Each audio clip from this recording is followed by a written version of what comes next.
Welcome and thanks for tuning in to Jamaica Magazine. I am Katie Aloy Knight. In today's show, prepare to be immersed in a world of diversity. First, we take a closer look at how pollution continues to affect our marine environment. Then, we tap into the festive spirit with tips and inspiration as we gear up for Christmas. All this and more coming up in the next half hour. Please stay with us.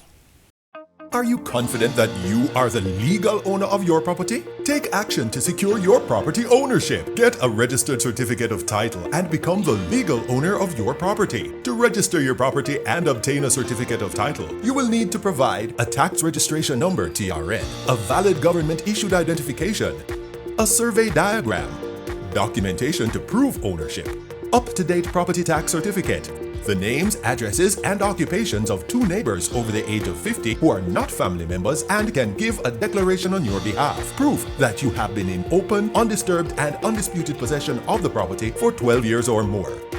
For further information on registering your property and obtaining a certificate of title, contact the National Land Agency at 876-750-5263 or 876-946-5263. Email asknla@nla.gov.jm or message us at WhatsApp at 876-418-5089. The National Land Agency. One agency, one goal to serve you better.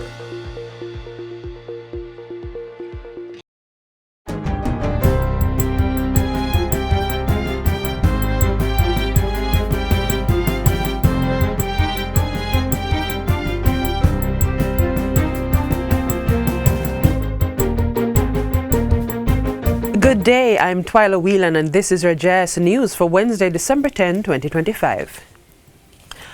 Prime Minister Dr. Andrew Holness says the development of the Cygnus Lakes Bend Industrial Park will add value and dimension to the country's logistics aspiration. Dr. Holness participated in the groundbreaking for the 55-acre development on Tuesday, of which 46.4 acres are saleable and offers 34 industrial serviced lots. He says the $15 million investment supports other developments taking place close by, such as the Caymanas Special Economic Zone and the Raintree Commercial Complex. What is going to happen very soon is that this corridor of the Mandela Highway, and we already have several logistics operations in this area, including a farm,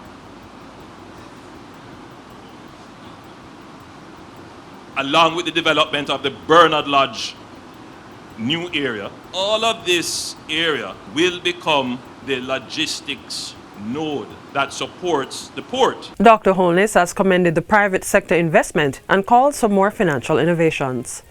We need more financial intermediaries. We need more entrepreneurs. We need more people who understand how to mobilize capital. 90% of the time, it is not that Jamaica does not have capital.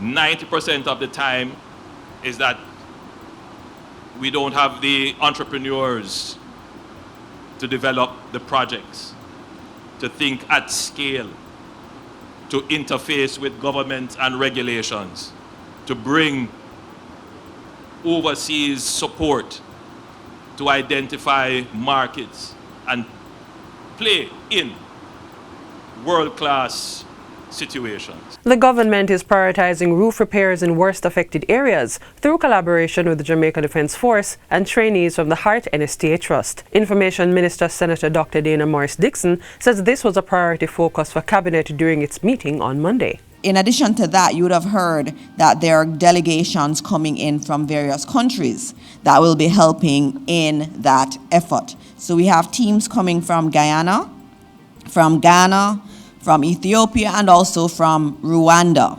And all those teams will be working to repair roofs. They'll be doing so in conjunction with the JDF and also with the Hart NSTA Trust. Minister Maurice Dixon says the teams have been assigned to designated zones: Guyana to St. Elizabeth, Rwanda to St. James, and Ethiopia to Trelawney. A 26-member engineering contingent from the Guyana Defence Force commenced roof repairs in Westmoreland yesterday. The Information Minister emphasises that the JDF will only be repairing roofs where the building is structurally sound, and that the Ministry of Energy will be looking at electricity wiring for houses. She also indicates that the government is looking to engage private companies in the rebuilding process. And so JDF will be meeting with private construction firms to be able to have that happen. I know the NWA and the Prime Minister will be participating in a meeting next week so that we can have as many persons supporting this effort to rebuild in the affected areas. Minister Maurice Dixon was speaking earlier today at the weekly post-cabinet press briefing at Jamaica House. All ministries, departments and agencies engaging in procurement are now required to publish emergency contract award notices within 1 month of the date of award. This requirement became effective on November 12, 2025. The details were outlined in a release on Tuesday by the Ministry of Finance and the Public Service. According to the release, each emergency contract award notice is required to provide clear and essential details to ensure full public accountability. At a minimum, the published notice must include the name of the contract and contractors, value of the contract and date awarded, along with the reason for their selection, among other criteria. The Ministry of Finance says this new requirement reinforces the government's commitment to transparency, accountability, and public oversight. The aim of the measure is to ensure that Jamaicans are able to see how public funds are spent during emergencies and why fast-track procurement decisions are made. The public will also be able to view what goods, works, and/or services are being procured, who is receiving the contracts, and the justification for the award, even in times of crisis. The ministry indicates that all contracts awarded in situations of emergency or extreme urgency must be published on the Government of Jamaica electronic procurement system at gojep.gov.jm. The government is moving to provide direct financial relief to workers in areas affected by the current disaster declaration by allowing employers to make tax-free disaster relief payments under the new Employee Support and Relief Payment Program. Minister of Finance and the Public Service Favour Williams made the announcement in Parliament on Tuesday, revealing that Cabinet has approved amendments to the Income Tax Act to facilitate the payments. Under the program, employers will be permitted to provide tax-exempt disaster relief payments to workers in officially declared disaster zones. The minister says current legislation does not authorize such a program, making the amendment necessary. Under the proposed regime, disaster relief payments will be recognized as non-taxable only where they're provided strictly for personal recovery, welfare, or household needs, and are not connected in any form to employment services, performance, compensation arrangements, or ongoing remuneration. This ensures that the exemption is narrowly targeted and limited to situations where financial assistance is required to safeguard the welfare of employees facing an abrupt loss of income, housing, or essential goods. The exemption will apply solely to cash payments, thereby avoiding interpretational ambiguity associated with in-kind benefits, allowances, or fringe benefits that may otherwise fall within the statutory definition of emoluments. The disaster declaration period will run from November 1, 2025 to March 31, 2026, during which time employers may provide tax-free relief payments of up to $200,000. Employers are required to submit all relief payments through their payroll to Tax Administration Jamaica for reporting and compliance. The prescribed cap is intended to strike a balance between providing meaningful support to affected workers and maintaining the principled structure of the income tax system.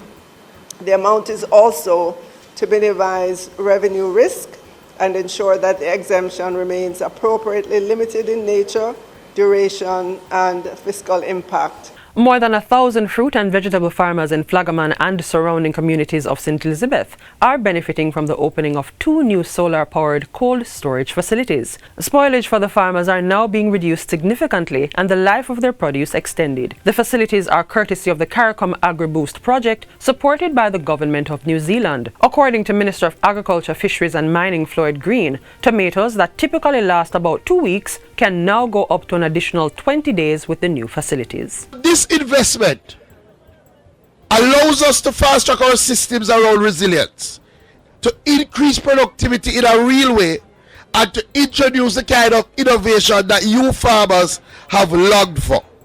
This AgriBoost program is allowing us to introduce climate smart technology. So not only are we doing cold storage, refrigerated storage, but we are doing storage that does not depend on GPS to store. In addition to cold storage, the project will deliver 5 modern production greenhouses valued at $64,000 to help farmers stabilize output year-round. We're going to be targeting women, we're going to be targeting youth, and the idea is that in and out of season, even when we have these weather-related events, Flagaman and St. Elizabeth should always have food.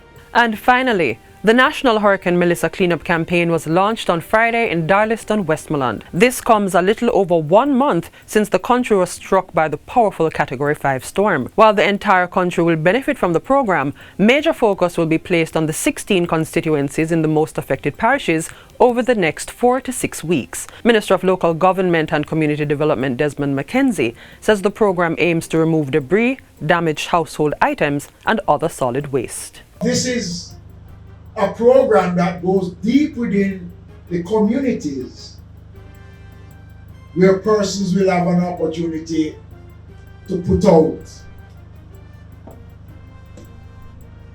the couch that you never want to part company with, but you have to. All the things that were damaged and have no use. Minister McKenzie says churches will be formally included in the national cleanup effort. And there will be an allocation that will be made to the churches across Jamaica to help in their cleanup exercise. And that's it for JS News Today. I'm Twyla Whelan. Thanks for watching.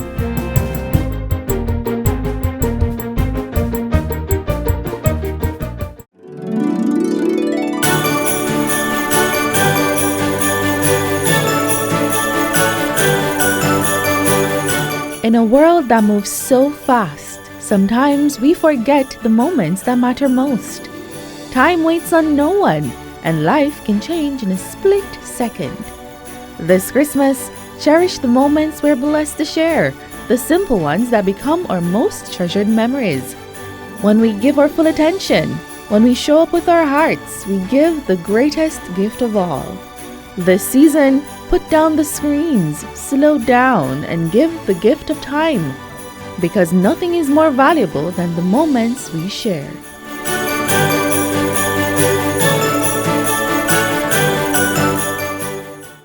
Since the passing of the devastating hurricane just over a month ago, there has been an outpouring of support and assistance for the Jamaican people from regional and international governments and partners.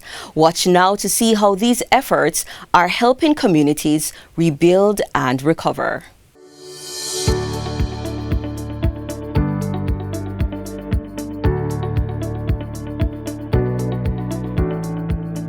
The eyes of the world have been on Jamaica as we confronted this ordeal, and the outpouring of solidarity has been extraordinary and deeply moving. The generosity shown to us reflects Jamaica's high standing and goodwill on the global stage. Even before Hurricane Melissa's landfall, messages of support and offers of assistance came from every region of the world. Since then, our relief efforts have been fortified by early and tangible aid from bilateral partners, regional international organizations, non-governmental organizations, and the Jamaican diaspora. We are especially grateful for the outreach of His Majesty the King, the United Nations Secretary General, and many other heads of government who have conveyed their solidarity with Jamaica. We extend heartfelt thanks to our CARICOM brothers and sisters and regional agencies such as SEDIMA, CARFA, and the Caribbean Development Bank for their immediate engagement. Our bilateral partners from Belgium, Canada, Colombia, El Salvador, Venezuela, the European Union, the Dominican Republic, France, Germany, Luxembourg, India, Mexico, the Netherlands, Peru, Spain, the United Kingdom, the United States. A list that is, I have not exhausted. China, Japan, they've all committed support. In addition to the NGOs, which I haven't even mentioned, there are so many of them. But permit me to say the World Central Kitchen, Doctors Without Borders, Global Empowerment Mission, we call them GEM, Direct Relief, Samaritan's Purse, and of course our own Food for the Poor.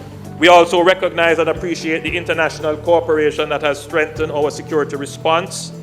Support has come from the United States Southern Command, the government of El Salvador with 287 personnel deployed, Canada through its operational support hub, the United Kingdom with an offshore patrol vessel, and regional partners including Belize, Bermuda, Guyana, Trinidad and Tobago, Barbados, and the Cayman Islands, which have provided support and aerial support, including helicopter support.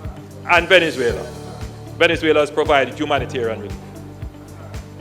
This international solidarity has significantly boosted our humanitarian and security operations.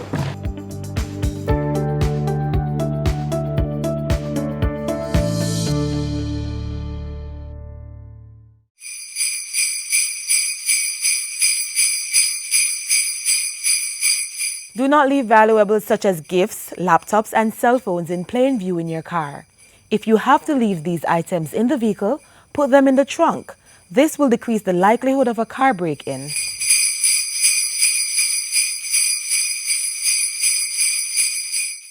Although plastic is created from natural resources such as cellulose, natural gas, and crude oil, once created, it will not return to its natural state and therefore becomes a threat to our environment. In our next feature, we'll see and hear of the harmful effects of this non-biodegradable material. Jamaica, a jewel of the Caribbean. Our 1,022 kilometers coastline is adorned with harbors, bays, pristine beaches, mangrove swamps, and coral reefs. The name Jamaica, derived from the Taino word Jamaica, means land of wood and water. How fitting for a paradise where beauty flows from lush mountains through crystal clear rivers to turquoise seas. Our marine space is 24 times our land area, and we boast an array of endemic species, truly nature's masterpiece. Beautiful, isn't it?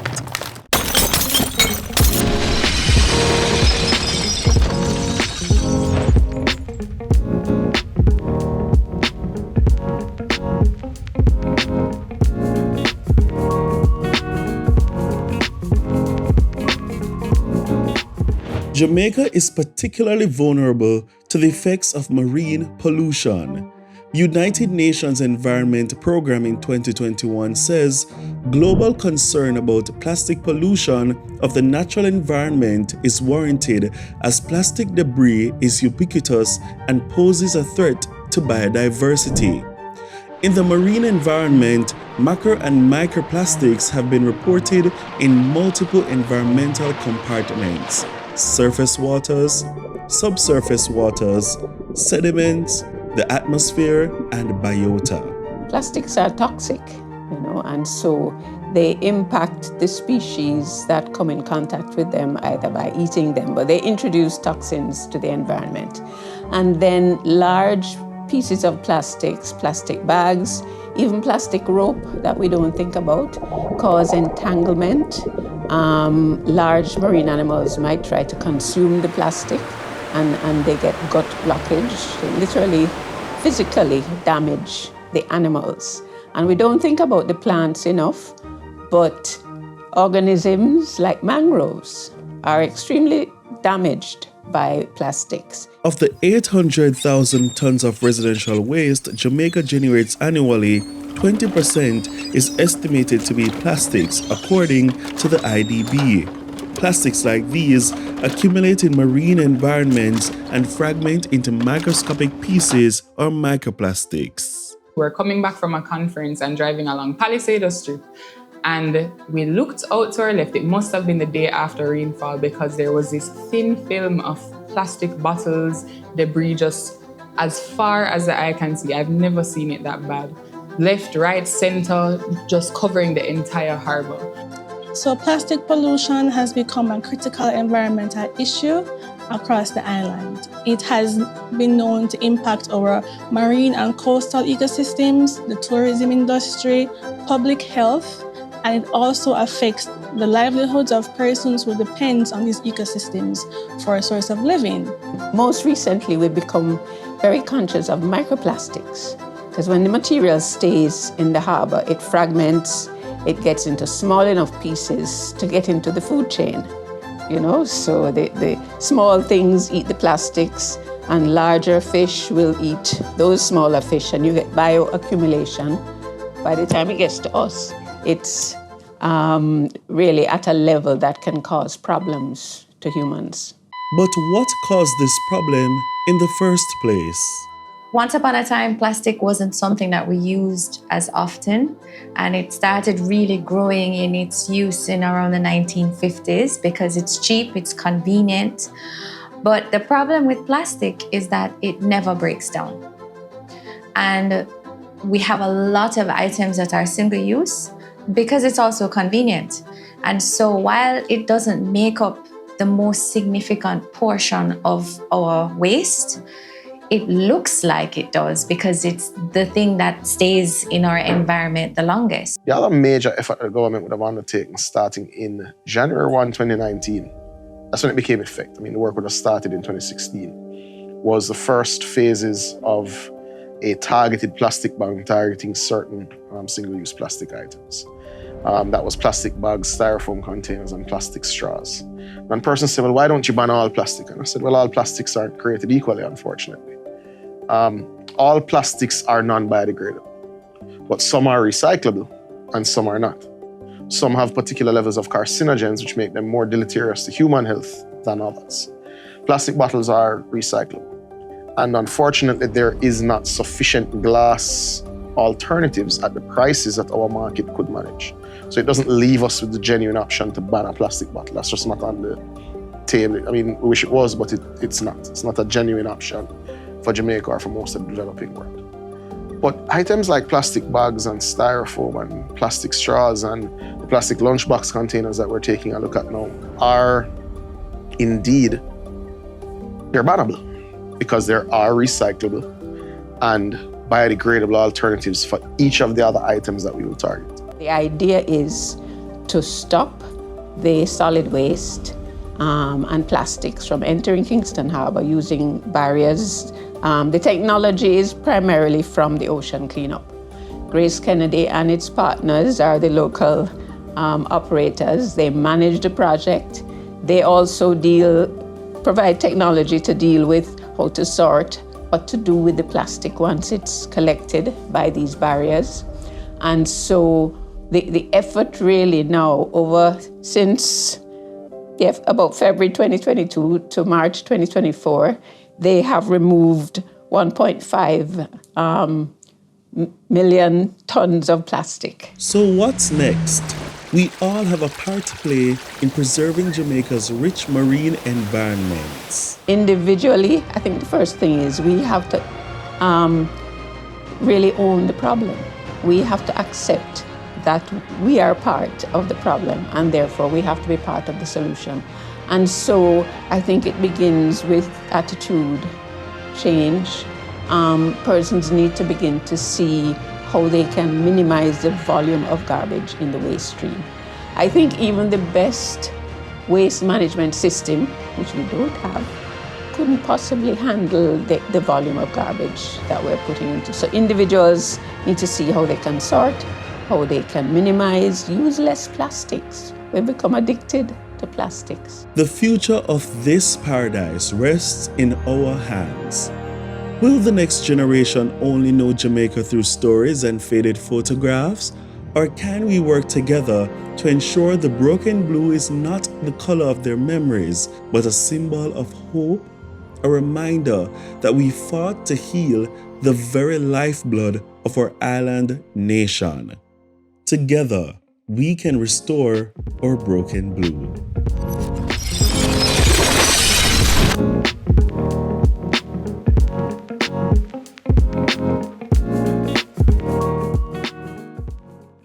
Young guardians of integrity, say no to corruption is a policy. Young guardians of integrity, youth leading the charge for the world to see. Our aim is to make this world corruption free, ensuring that tomorrow will be bright, bringing positive changes to communities. In darkness, integrity and light. If we join hands and take a stand, then together we can execute this plan. As young guardians of integrity, say no to corruption is a policy. Young guardians. A message from the Integrity Commission.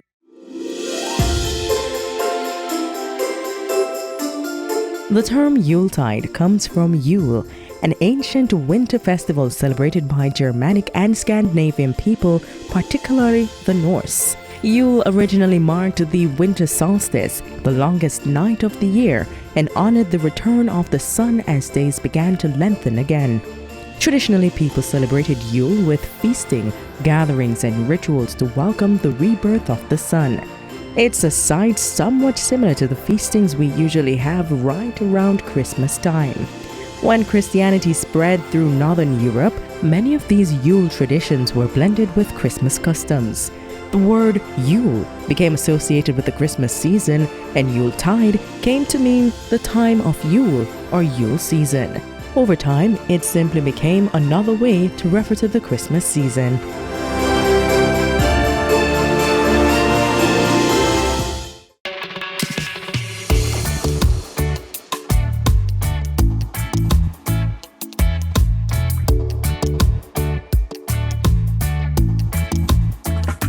When you think of Jamaica, the first thing that comes to mind is the people. But what is it about us? What makes us truly Jamaican? Is it our warmth and hospitality? The way we greet each other with a simple wagwan or a bright smile? Maybe it's our resilience, our ability to find joy even in tough times. Or perhaps it's the unmistakable sound of patois connecting us, adding flavor to every conversation. Speaking of flavor, could it be our love for street food? The pan chicken sizzling on the grill, the soup men on the corner, the fruit vendors with their fresh, vibrant offerings? Wait, I know you're excited, but what about our music, our dance moves, or rhythm that captivates the world? We are storytellers, whether through folklore or everyday conversations.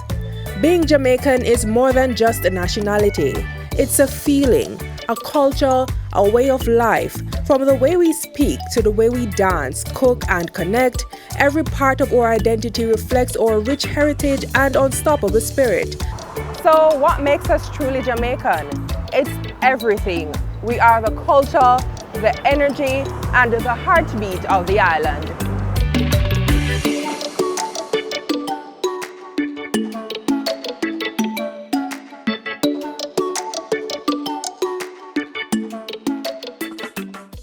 We're at the end of today's show, but be sure to join us again tomorrow for another lineup geared towards providing you with information on the government's policies and initiatives for building a better Jamaica. You may visit our website at jis.gov.jm to rewatch this show or to catch up on the others we have on the site. I'm Katie Aloy Knight, telling you thanks for watching from our production team here at the JIS. This has been a production of the Jamaica Information Service, the voice of Jamaica.